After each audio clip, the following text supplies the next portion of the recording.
kaso laban kay PCO Undersecretary Claire Castro dahil sa kanyang libelous statements tungkol sa aking solar business. Hindi ko po binenta ang prangkisa dahil wala akong kumpanyang may prangkisa na binenta ko. Ang binenta kong kumpanya ay walang prangkisa. At hindi ko naman pong nais na masaktan si Yusek Claire Castro, ngunit kailangan ko lang pong depensahan ang aking pangalan dahil ilang vlog na po siya tungkol sa akin at ayon po sa advice ng aking lawyer, maraming salamat po kay Attorney Topacio sa kanyang guidance. Napakarami pong grounds. Pagpaplanuhin namin pa po ang iba pang mga legal na hakbang in response to all of these libelous statements. Pero ang pangunahing pakay ko po ay depensahan ang aking pangalan at gusto ko pong linawin.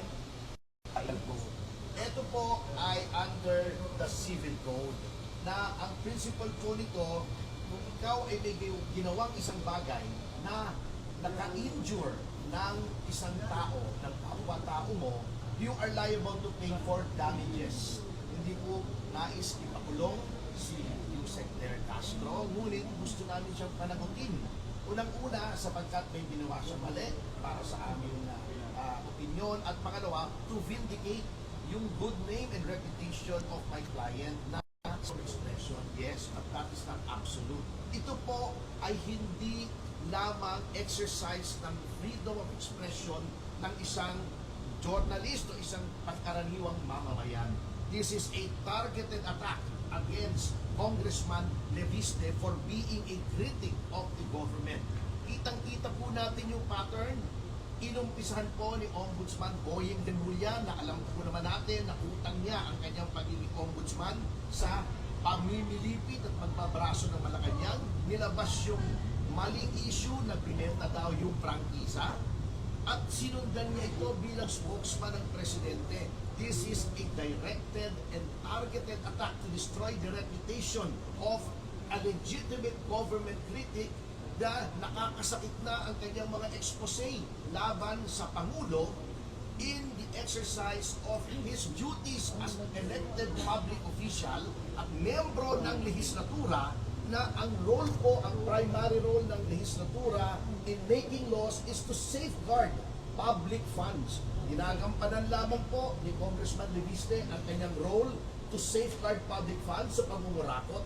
Dahil po dyan siya ay siniraan. Hindi na po exercise siya ng freedom of expression. Sir, That is a malicious Sir, press attack. ko na lang tayo. Yes. Yes. Para makapag-file na kayo. So, File na lang tayo. gusto ko lang pong linawin na we'll have more time. Yes, to of respond. course. Yes. Pero ang nais ko lang pong linawin ay nothing personal against anyone in government. Ayaw ko pong masaktan si Yusek Claire Castro at hindi ko po din kaaway ang administrasyon. Sila po ay nagpahayag tungkol sa akin, kaya ngayon po ako po ay sumasagot. At kaya po hindi namin ngayong araw sinasampahan kay Yusek Claire Castro ang isang criminal case dahil sa tingin ko mananalo tayo, pero maaawa naman po ako kay Yusek Claire Castro kung siya po ay kaagad makulong. Sa tingin ko po ang ating unang hakbang ay isang civil case. At ito po ay for 110 million pesos in damages na sa tingin natin po we will win po this case. Maraming salamat. Thank you. Thank you. Espinet po ito na Espinet.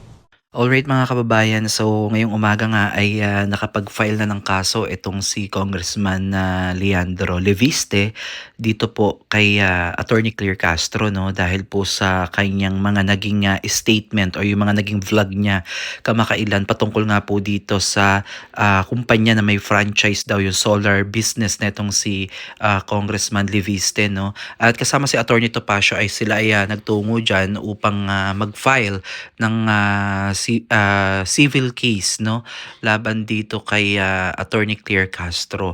So mapapakinggan natin dito mga kababayan na itong si Congressman Leviste ay tila dinidepensahan niya na ngayon 'no, yung kanyang, pangalan at reputasyon dahil nga dito sa, ginawa ni Attorney Claire Castro. So kung mapapansin ninyo sinabi niya na ilang beses na siyang, siniraan neto ni Attorney Claire sa kanyang mga vlog siguro, yung kanyang mga, statement publicly na direct na, nakakapanira dito sa, ating, congressman na si Congressman Leviste 'no. Kaya, ngayon sumagot na siguro si, Attorney Topacio na kinakailangan talaga 'no, na aksiyunan itong mga bagay na 'to upang, hindi na, maipagpatuloy pa 'no, yung ganitong mga, bagay. Kasi alam niyo mga kababayan ang freedom of speech o freedom of expression ay may ano yan, may hangganan din yan 'no. Kung alam naman natin na ito ay, nakakapanira at nakakapanakit,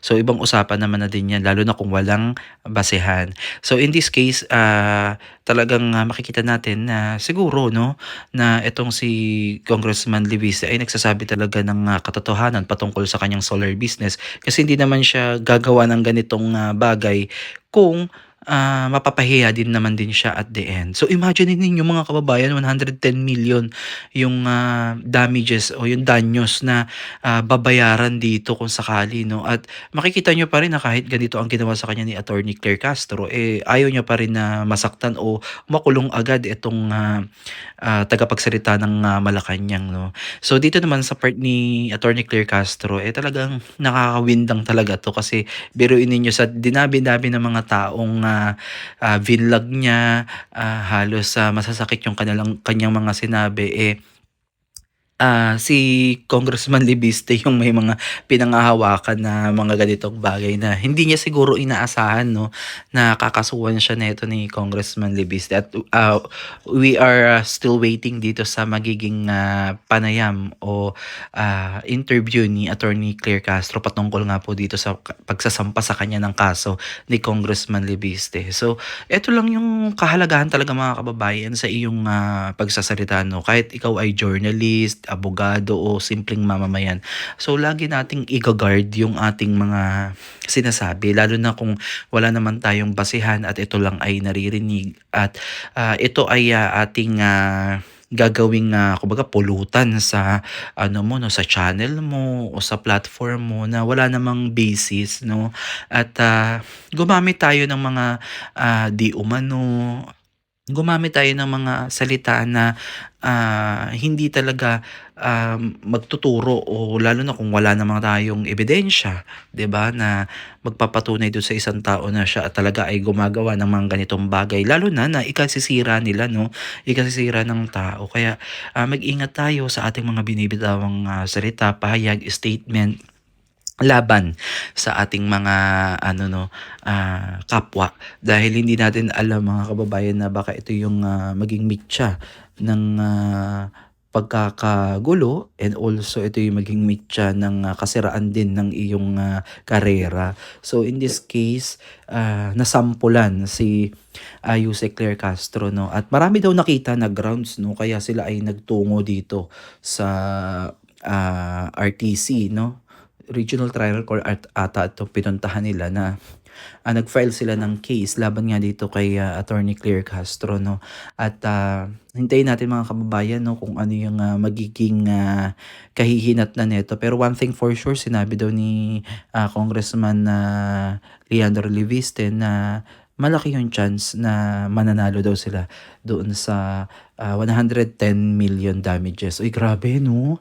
Imagine niyo 'yan, Diyos ko para ka tumama sa ano, sa lotto 'no, na ganyan yung kalaki yung, damages na, na-damage ni Attorney Claire Castro kung sakali 'no, na sila ay manalo dito sa kaso na ito. So, again 'no, pag-iingat po sa ating mga sinasabi. Ito yung, tinatawag nating malaya ka namang makapagpahayag pero siyempre may limitasyon din 'yan 'no, kung ikaw ay makakapanakit na at yung mga binibitawan mong salita ay,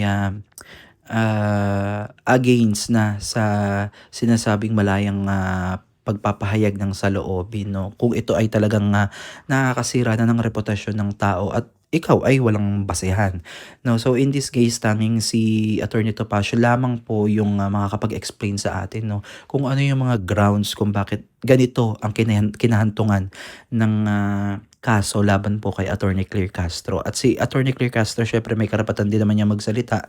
At abangan po natin yung kabilang side naman, no, upang nang sa ganun ay mabalanse natin, no, kung sino nga ba yung nagsasabi ng totoo at sino nga ba yung ano dito, no, naging utak o kumbaga sino yung nanguna kung bakit nagkaganito yung mga bagay-bagay. Again, sinabi ni Attorney Topacio na ine-exercise lang nila yung kanilang karapatan. At ngayon yung pagkakataon na sila ay sasagot. Dahil syempre, 'di ba, kumbaga kung ako sa sarili ko na ganito yung ibinabato sa akin na hindi naman totoong mga aligasyon at nakakasira sa aking negosyo, nakakasira sa aking pangalan, imahe, talaga sasagot talaga ako para depensahan yung aking sarili, no?